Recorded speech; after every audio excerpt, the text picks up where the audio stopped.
Hello friends, स्वागत है आप सभी का हमारे चैनल जीएस स्टडी गार्डन पर। जैसा कि आप लोग जानते हैं कि हमारे चैनल पर डेली सीटेट का प्रैक्टिस सेट कराया जाता है। इसी क्रम में आज हम लोग बाल विकास एवं शिक्षा शास्त्र का जो है 5वां प्रैक्टिस सेट देखेंगे। अगर आप लोग हमारे चैनल को पहली बार विजिट कर रहे हैं तो प्लीज़ चैनल को लाइक, शेयर एंड सब्सक्राइब जरूर कर दें और ऐसे ही बेहतरीन वीडियो का नोटिफिकेशन पाने के लिए बेल आइकन को अवश्य प्रेस कर दें। चलिए वीडियो स्टार्ट करते हैं। आप लोग अपना स्कोर कमेंट बॉक्स में ज़रूर बताइएगा। चलिए पहला देखते हैं, ध्यान दीजिएगा। शैशव काल की अवधि है, अर्थात शैशव अवस्था की अवधि क्या है? जन्म से 1 वर्ष तक, जन्म से 2 वर्ष तक, जन्म से 3 वर्ष तक। ऑप्शन डी है 2 से 3 वर्ष तक। देखिए आप लोग 5 से 6 वर्ष, जन्म से 6 वर्ष तक या जन्म से 5 वर्ष तक भी पढ़े होंगे, वो भी सही है। लेकिन सीटेट एग्जाम में ये आ चुका है तो सीटेट ने इसको जन्म से 2 वर्ष तक माना है, तो इसका राइट आंसर हो जाएगा ऑप्शन बी। अगर सीटेट एग्जाम में ये ऑप्शन हो और पूछ ले शैशव काल या फिर शैशवावस्था की अवधि क्या है, तो आप लोग जन्म से 2 वर्ष लगाएंगे। चलिए अगला देखते हैं। देखिए पियाजे के चारों अवस्थाएं, उनके अवस्थाओं का जो भी आयु का जो वर्ष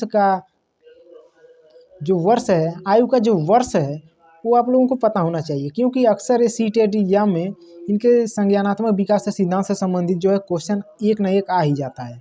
आप लोग उसको रट डालिए ताकि आप लोगों का 1 नंबर तो पक्का ही रहे। देखिए दिया है, पियाजे के अनुसार 2 से 7 वर्ष के बीच का एक बच्चा संज्ञानात्मक विकास की अवस्था में है। अर्थात 2 से 7 वर्ष के बीच की जो अवस्था होता है, उसमें 2 से 7 वर्ष के बीच की अवस्था जो है वो है पूर्व संक्रियात्मक अवस्था। तो देखिए ऑप्शन ए दिया है पूर्व संक्रियात्मक, ऑप्शन बी दिया है औपचारिक संक्रियात्मक, ऑप्शन सी दिया है मूर्त संक्रियात्मक और ऑप्शन डी दिया है, देखिए दिया है संवेदी गतिक। तो इसका जो 2 से 7 वर्ष तक जो उम्र है वो है पूर्व संक्रियात्मक अवस्था। तो ऑप्शन ए इसका राइट हो जाएगा। देखिए आप लोगों को 4 वर्ष के बारे में बता दे रहे हैं। संवेदी गतिक जो दिया है ये है 0 से 2 वर्ष तक, और मूर्त संक्रियात्मक संक्रिया या फिर अवस्था हो, संक्रिया हो या फिर अवस्था हो, तो वो आपका है 7 से 11 है। औपचारिक संक्रियात्मक अवस्था जो है वो है 11 से 15 वर्ष और पूर्व संक्रियात्मक अवस्था 2 से 7 वर्ष। चलिए ये इतना आप लोगों को पता होना चाहिए, और इन अवस्थाओं में क्या क्या कंडीशन होते हैं बच्चों में ये भी ज्ञात होना चाहिए, इससे भी क्वेश्चन बनते हैं। चलिए अगला देखते हैं। विकास खाली स्पेस है से स्पेस की ओर बढ़ता है। विकास किस से किस की ओर बढ़ता है ये इसमें फिल करना है। सामान्य से विशिष्ट की ओर, जटिल से कठिन की ओर, विशिष्ट से सामान्य की ओर या फिर साधारण से आसान की ओर। तो देखिए विकास जो है वो सामान्य से विशिष्ट की ओर बढ़ता है, तो इसका राइट आंसर हो जाएगा ऑप्शन ए। कम समय में हम लोग इसको कंप्लीट करेंगे। देखिए इंपॉर्टेंट है, सीटेट एग्जाम में आ चुका है। जब वयस्क सहयोग से सामंजस्य कर लेते हैं तो वे बच्चों के वर्तमान स्तर के प्रदर्शन को संभावित क्षमता के स्तर के प्रदर्शन की तरफ प्रगति क्रम को सुगम बनाते हैं। इसे कहा जाता है समीपस्थ विकास, सहयोग विकास। ऑप्शन सी देखिए दिया है सहभागी विकास, ऑप्शन डी दिया है सहयोगात्मक विकास। तो देखिए जब वयस्क के सहयोग से सामंजस्य कर लेते हैं, वयस्क जब सहयोग से सामंजस्य कर लेते हैं तो वे बच्चे के वर्तमान स्तर के प्रदर्शन को जो कहा जाता है, जो प्रगति को जो सुगम बनाता है, उसको कहते हैं हम लोग सहयोग देना। तो ऑप्शन बी हो जाएगा। देखिए समीपस्थ विकास क्षेत्र जो है ये जेडपीडी है, जो कि वाइगोस्की का है। इससे अक्सर एग्जाम में क्वेश्चन आ जाते हैं, इसको भी आप लोग अच्छे से पढ़ लीजिएगा। अगला देखते हैं। नवीन जानकारी को शामिल करने के लिए वर्तमान स्कीमा, जिसको कहते हैं अवधारणा, में बदलाव की प्रक्रिया कहलाती है। अनुकूलन, आत्मसात्मीकरण, समायोजन या फिर अहं केंद्रिता। तो देखिए इसका जो राइट आंसर हो जाएगा ऑप्शन बी हो जाएगा आत्मसात्मीकरण।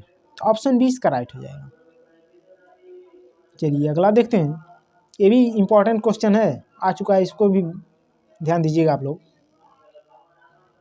मध्य बाल्यावस्था में भाषा के बजाय अधिक होती है। किसके बजाय अधिक होती है? अहम केंद्रित के बजाय सामाजिकृत अधिक होती है, या फिर सामाजिकृत के बजाय अहम केंद्रित अधिक होती है, या फिर जीववाद के बजाय सामाजिकृत अधिक होती है, या फिर परिपक्व के बजाय अपरिपक्व अधिक होती है। तो देखिए मध्य बाल्यावस्था में भाषा जो है, मध्य बाल्यावस्था में भाषा जो वो सामाजिकृत की बजाय अहम केंद्रित होती है। तो ऑप्शन बी इसका राइट हो जाएगा। चलिए अगला देखते हैं। अगला है बाल केंद्रित शिक्षा में शामिल है। तो लगभग सभी लोग जानते हैं बाल केंद्रित शिक्षा में क्या शामिल है। बच्चों के लिए हस्तपरक गतिविधियाँ, बच्चों का एक कोने में बैठना, प्रतिबंधित परिवेश में अधिगम, वे गतिविधियाँ जिनमें खेल शामिल नहीं होते हैं। तो देखिए इसका राइट आंसर हो जाएगा ऑप्शन ए, बच्चों के लिए हस्तपरक गतिविधियाँ। देखिए निगेटिव है, निगेटिव पॉइंट है इसमें, एक कोने में बैठना। प्रतिबंधित देखिए इसमें जो सब दिया है ये भी निगेटिव है, और इसमें शामिल नहीं करना ये भी निगेटिव है। तो ऑप्शन ए इसका राइट हो जाएगा। अगला देखते हैं। कक्षा अध्यापक ने राघव को अपनी कक्षा में अपने कीबोर्ड पर स्वयं द्वारा तैयार किया गया मधुर संगीत बजाते हुए देखा। कक्षा अध्यापक ने विचार किया कि राघव में बुद्धि उच्च स्तरीय थी। स्थानिक बुद्धि उच्च स्तरीय थी, या फिर शारीरिक गति बोधक बुद्धि जो थी उच्च स्तरीय थी, या फिर संगीतमय थी, या फिर भाषाई थी। तो देखिए इसका जो राइट आंसर हो जाएगा, इसका हो जाएगा ऑप्शन सी, क्योंकि संगीत से संबंधित है। देखिए मधुर संगीत बजाते हुए देखा है, तो इसका राइट आंसर हो जाएगा संगीतमय, ऑप्शन सी। चलिए अगला देखते हैं। जब एक शिक्षक यह समझता है कि स्वाभाविक रूप से लड़के गणित में लड़कियों से पीछे हैं, यह दर्शाता है कि अध्यापक है नीतिपरक, लिंग या फिर जेंडर पक्षपाती, शिक्षाप्रद, सही दृष्टिकोण वाला। तो देखिए इसका राइट आंसर जो हो जाएगा वो हो जाएगा ऑप्शन बी, लिंग अर्थात जेंडर पक्षपाती। इस पर एक क्वेश्चन देखिए मोस्ट इम्पॉर्टेंट है, आप लोगों को जेंडर पक्षपाती अर्थात जेंडर विभेद से संबंधित क्वेश्चन सीटेट एग्जाम में एक ना एक देखने को मिल ही जाते हैं, तो इसको आप लोग अच्छे से देख लीजिएगा। चलिए अगला देखते हैं। समावेशी शिक्षा मानती है कि हमें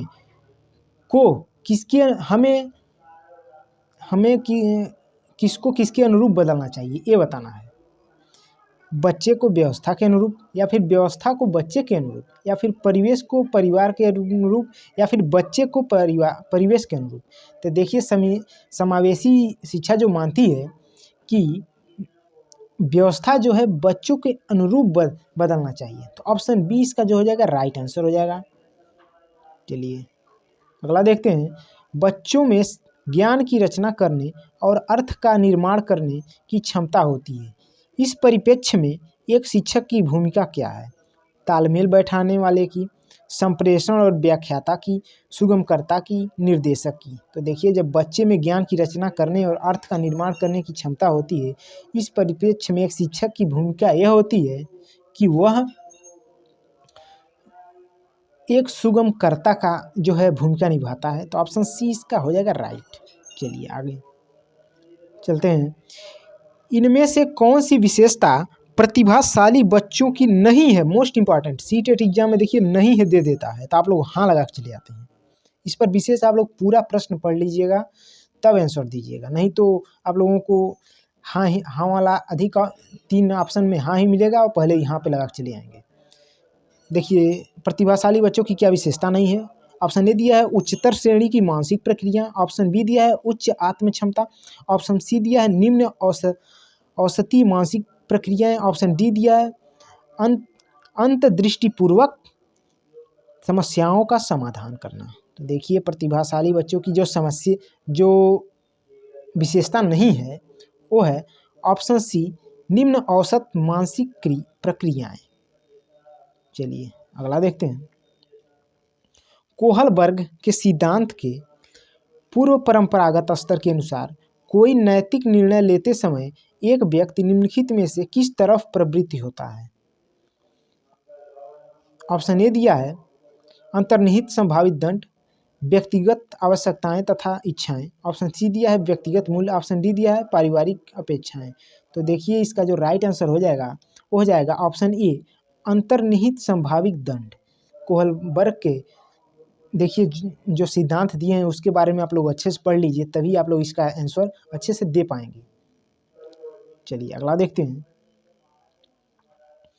शिक्षार्थियों अर्थात अधिगमकर्ताओं की व्यक्तिक विभिन्नताओं के संदर्भ में शिक्षिका को चाहिए क्या करना चाहिए? विविध प्रकार की अधिगम परिस्थितियों को उपलब्ध कराना चाहिए। निगमनात्मक पद्धति के आधार पर समस्याओं का समाधान करना चाहिए। कलन विधि जिसको कहते हैं एल्गोरिथम का अधिकतर प्रयोग करना चाहिए। या फिर याद करने के लिए शिक्षार्थियों को तथ्य उपलब्ध कराना चाहिए। तो देखिए इसका जो राइट आंसर हो जाएगा कि शिक्षार्थियों की व्यक्तिक विभिन्नता के संदर्भ में शिक्षिका को जो है विविध प्रकार की अधिगम परिस्थितियों को उपलब्ध कराना चाहिए, क्योंकि व्यक्तिक विभिन्नता वाले जब शिक्षार्थी रहेंगे तो उनको अलग अलग प्रकार से अधिगम कराना होगा। तो ऑप्शन ए इसका राइट हो जाएगा। चलिए अगला देखते हैं। निम्नलिखित में से कौन सा बाल विकास का एक सिद्धांत नहीं है? देखिए नहीं है, बार बार हम कह रहे हैं नहीं है पे विशेष ध्यान दीजिएगा। बाल विकास का सिद्धांत नहीं है। हाँ तो आप लोग जानते हैं, लेकिन नहीं ही पर आप लोग फोकस नहीं करते हैं तो आंसर हो जाता है रॉन्ग या फिर गलत हो जाता है। सभी विकास एक क्रम का पालन करते हैं। देखिए ये सही है। विकास के सभी क्षेत्र महत्वपूर्ण है, ये भी सही है। हमसे हाँ नहीं पूछा है तो उसको बताना है। सभी विकास परिपक्व तथा अनुभव की अंतःक्रिया पर परिणाम होते हैं, या फिर अंतःक्रिया से संबंधित होते हैं, ये भी कह सकते हैं। ऑप्शन डी दिया है सभी विकास तथा अधिगम एक समान गति से आगे बढ़ते हैं। देखिए ये सही नहीं है, तो इसका राइट आंसर हो जाएगा ऑप्शन डी। चलिए अगला देखते हैं। निम्न में से किसका मिलान उचित है? संज्ञानात्मक विकास परिपक्वता, सामाजिक विकास वातावरण, संवेगात्मक विकास परिपक्वता, शारीरिक विकास वातावरण। तो देखिए जो मिलान उचित है वो है सामाजिक विकास, जो कि वातावरण से मिलता है हमको। तो इसका राइट आंसर हो जाएगा ऑप्शन बी। चलिए अगला देखते हैं। निम्नलिखित में से कौन सा सृजनात्मकता से संबंधित है? अपसारी चिंतन, अभिसारी चिंतन, संवेगात्मक चिंतन, अहमवादी चिंतन। तो देखिए सृजनात्मकता से जो संबंधित है वो है, ये मोस्ट इंपॉर्टेंट है, अपसारी चिंतन से या फिर सृजनात्मकता। सीटेट में आ चुका है, दोनों एक ही बात है, अपसारी चिंतन या सृजनात्मकता। ऑप्शन ए इसका राइट आंसर हो जाएगा। चलिए अगला देखते हैं। बच्चों के बारे में निम्नलिखित कथनों में से किस कथन से वाइगोस्की सहमत है? वाइगोस्की के बारे में 1 या 2 क्वेश्चन एग्जाम में मिलते हैं। बच्चे समवयस्कों और वयस्कों के साथ सामाजिक अंतःक्रियाओं के माध्यम से सीखते हैं। देखिए पहला ही ऑप्शन सही दिया है कि बच्चे समवयस्कों और वयस्कों के साथ सामाजिक अंतःक्रिया के माध्यम से सीखते हैं। ऑप्शन ए ही राइट है। बाकी ऑप्शन भी देख लेते हैं हम लोग। बच्चे तब सीखते हैं जब उनके लिए आकर्षक पुरस्कार निर्धारित। देखिए पुरस्कार जिस भी ऑप्शन में हो वो ऑप्शन सही नहीं होता है। इसमें देखते हैं ऑप्शन सी में, बच्चों के चिंतन को तब समझा जा सकता है जब प्रयोगशाला में पशुओं पर प्रयोग किया जाए। ये भी नहीं सही है। बच्चे जब जन्म से शैतान होते हैं। देखिए ये भी सही नहीं है।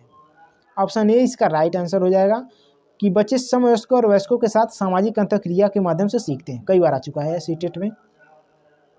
अगला देखते हैं। बच्चे जिज्ञासु प्राणी होते हैं और अपने चारों ओर के जगत को खोजने के लिए अपने ही तर्कों और क्षमताओं का उपयोग करते हैं। ऑप्शन ए दिया है। ऑप्शन बी दिया है चिंतन में वयस्कों की भांति ही होते हैं और ज्यों वे बड़े होते हैं उनके चिंतन में गुणात्मक वृद्धि होती है। ऑप्शन सी दिया है खाली बर्तन के समान होते हैं जिसमें बड़ों के द्वारा दिया गया ज्ञान भरा जाता है। ऑप्शन डी दिया है निष्क्रिय जीव होते हैं जो प्रदत्त सूचना को ज्यों की त्यों प्रतिलिपि के रूप में प्रस्तुत करते हैं। तो देखिए जो बच्चे होते हैं वो जिज्ञासु प्राणी होते हैं जो अपने चारों ओर के जगत को खोजने के लिए अपने ही तर्कों और क्षमताओं का उपयोग करते हैं। तो ऑप्शन ए इसका राइट हो जाएगा। चलिए अगला देखते हैं। बच्चों की त्रुटियों के बारे में निम्नलिखित में से कौन सा कथन सत्य है? बताना है। कौन सा कथन सत्य है बच्चों की त्रुटियों के बारे में? ऑप्शन ए दिया है असावधानी के कारण बच्चे त्रुटियां करते हैं। ऑप्शन बी दिया है बच्चों की त्रुटियां उनके सीखने की प्रक्रिया का अंग है। ऑप्शन सी दिया है बच्चे तब त्रुटियां करते हैं जब शिक्षक सौम्य हो और उन्हें त्रुटियां करने पर दंड न देता हो। ऑप्शन डी दिया है बच्चों की त्रुटियां शिक्षक के लिए महत्वहीन है और उसे चाहिए कि उन्हें काट दे और उन पर अधिक ध्यान न दे। तो देखिए इसका जो राइट आंसर हो जाएगा बच्चों की त्रुटियों के बारे में जो सत्य कथन है वो है बच्चों की त्रुटियां उनके सीखने की प्रक्रिया का अंग है। ऑप्शन बी हो जाएगा। चलिए अगला देखते हैं। अध्यापक को यह सुनिश्चित करना चाहिए कि उसकी कक्षा के सभी शिक्षार्थी अपने आप को स्वीकृत और सम्मानित समझते हैं। इसके लिए शिक्षक को चाहिए कि वह कड़े नियम बनाए, जो बच्चे उसका पालन न करें उन्हें दंड दे, या फिर वंचित पृष्ठभूमि से आने वाले बच्चों का तिरस्कार करे ताकि वे अनुभव करें कि उन्हें अधिक कठोर परिश्रम करना है। ऑप्शन सी दिया है उन शिक्षार्थियों का पता लगाएं जो अच्छी अंग्रेजी बोल सकते हैं और संपन्न घरों से हो तथा उन्हें आदर्श के रूप में प्रस्तुत करें। ऑप्शन डी दिया है अपने शिक्षार्थियों की सामाजिक और सांस्कृतिक पृष्ठभूमि की जानकारी प्राप्त करें और कक्षा में विविध मतों को प्रोत्साहित करें। तो देखिए जो प्रश्न एक बार और देख लेते हैं। अध्यापक को यह सुनिश्चित करना चाहिए कि उसकी कक्षा में सभी शिक्षार्थी अपने आप को स्वीकृत और सम्मानित समझते हैं। कैसे समझते हैं? तो बच्चे जो अपने आप को स्वीकृत और सम्मानित समझे, इसके लिए शिक्षक को क्या करना चाहिए ये पूछ रहा है। तो देखिए इसका राइट आंसर हो जाएगा ऑप्शन डी। अपने शिक्षार्थियों की सामाजिक और सांस्कृतिक पृष्ठभूमि की जानकारी प्राप्त करें और कक्षा में विविध मतों को प्रसारित करें। चलिए अगला देखते हैं। सुरेश सामान्य रूप से एक शांत कमरे में अकेले पढ़ना चाहता है, जबकि मदन एक समूह में अपने मित्रों के साथ पढ़ना चाहता है। यह उनके से भिन्नता के कारण है। मतलब एक सुरेश जो है शांत कमरे में पढ़ना चाहता है और मदन जो है समूह में पढ़ना चाहता है। उनमें भिन्नता किस कारण से ये बताना है आप लोगों को। मूल्यों के कारण, अभिक्षमता के कारण, अधिगम शैली के कारण या फिर परावर्तकता स्तर के कारण। तो देखिए इसका राइट आंसर जो हो जाएगा ऑप्शन सी, अधिगम शैली। दोनों की अलग अलग है। एक ग्रुप में पढ़ना चाहता है, एक अकेले पढ़ना चाहता है। चलिए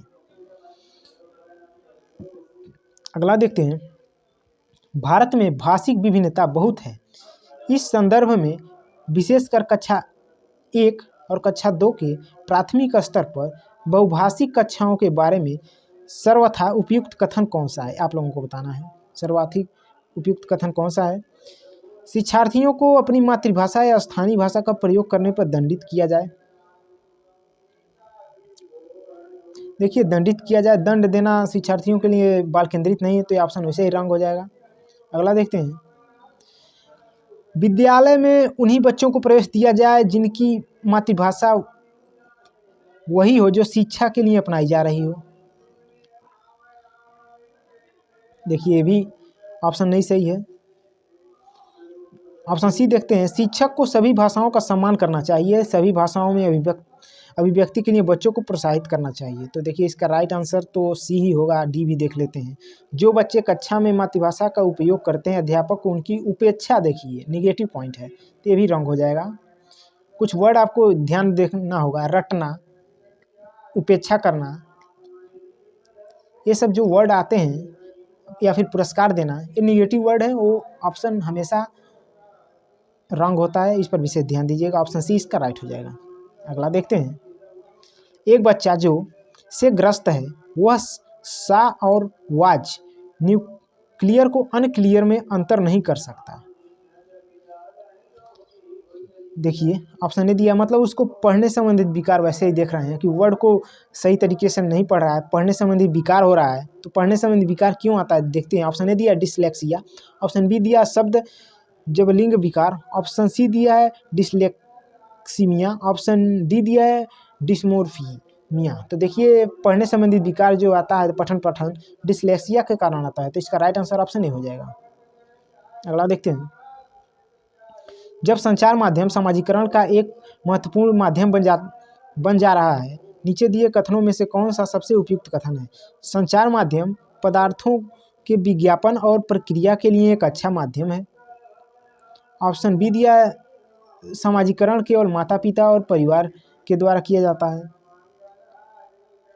ऑप्शन सी दिया है, जन संचार माध्यमों की पहुंच बढ़ रही है और जन संचार माध्यम अभिवृत्तियों, मूल्यों और विश्वासों को प्रभावित करता है। ऑप्शन डी दिया है, बच्चे संचार माध्यमों के साथ प्रत्यक्ष रूप से अंतःक्रिया नहीं कर सकते हैं। तो देखिए इसका जो राइट आंसर हो जाएगा ऑप्शन सी, जन संचार माध्यमों की पहुंच बढ़ रही है और जन संचार माध्यम अभिवृत्तियों, मूल्यों और विश्वासों को प्रभावित कर रहा है। चलिए आगे देखते हैं। देखिए दिया है, बच्चे किस प्रकार से सीखते हैं, नीचे दिए गए कथनों में से कौन सा इस प्रकार के विषय में सही नहीं है। बच्चे केवल कक्षा में सीखते हैं, देखिए कह रहा सही नहीं है। तो देखिए पहला ही सही नहीं है, क्योंकि लिखा है बच्चे केवल कक्षा में सीखते हैं। बच्चे बाहर भी सीखते हैं, कई प्रकार से सीखते हैं। तो इसका राइट आंसर ए ही हो जाएगा, बाकी ऑप्शन हमको पढ़ने की जरूरत ही नहीं है। देखिए यहाँ पर लिखा है बच्चे अनेक प्रकार से सीखते हैं, ये भी सही है। बच्चे तब सीखते हैं जब संज्ञानात्मक रूप से तय, ये भी सही है। बच्चे सीखते हैं क्योंकि वे स्वाभाविक रूप से प्रेरित हैं। चलिए अगला है, प्राथमिक विद्यालय शिक्षक को अपने शिक्षार्थियों को अभिप्रेरित करने के लिए निम्नलिखित में से किस रणनीति को अपनाना चाहिए। प्रत्येक शिक्षार्थी से अंक लाने के लिए स्पर्धा को प्रोत्साहित करना चाहिए। देखिए अंक लाना से संबंधित जो भी वर्ड है ये रॉन्ग है, ये सही नहीं है ऑप्शन। दूसरा देखते हैं, प्रत्येक गतिविधि के प्रेरक के रूप में प्रोत्साहन, पुरस्कार और दंड का उपयोग करें। देखिए पुरस्कार दंड है, वैसे ही ऑप्शन देखते ही ये रॉन्ग है, नहीं सही होगा। बच्चों को उनकी रुचियों के अनुसार अपने लक्ष्य निर्धारित करने के उद्यम में सहायता करना चाहिए। ऑप्शन डी दिया है, पूरी कक्षा के लिए मानक लक्ष्य निर्धारित करना चाहिए और उनकी उपलब्धि के आकलन के लिए कठोर मानक दंड। देखिए निगेटिव वर्ड है, ये भी रॉन्ग नहीं, तो इसका ऑप्शन सी हो जाएगा राइट आंसर। देखिए इस प्रैक्टिस सेट का लास्ट क्वेश्चन था, इसमें हम आप लोगों को पूरे 30 क्वेश्चन नहीं दे पाए। आप लोगों को वीडियो देखने के लिए बहुत बहुत धन्यवाद। आप लोग अपना स्कोर कमेंट बॉक्स में ज़रूर बताइएगा।